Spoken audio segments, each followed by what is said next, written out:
Service in Greenville-Spartanburg has issued a severe thunderstorm warning for southern Catawba County in the Piedmont of North Carolina. Piedmont of North Carolina until 6:45 p.m. Eastern Daylight Time.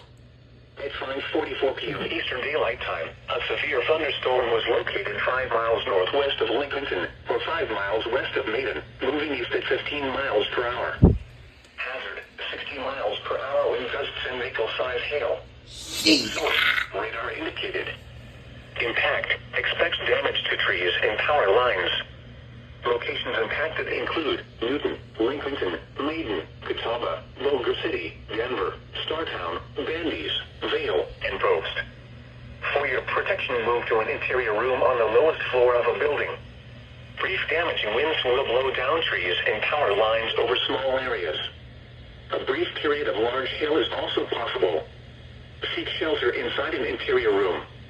Please report damaging winds, hail, or flooding to the National Weather Service by calling toll-free 1-800-267-8101 or by posting on our Facebook page or tweet us using hashtag NWSGSP.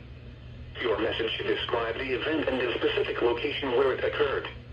Repeating, a severe thunderstorm warning has been issued until 6:45 p.m. Eastern Daylight Time for the following counties in North Carolina, Catawba, and Lincoln.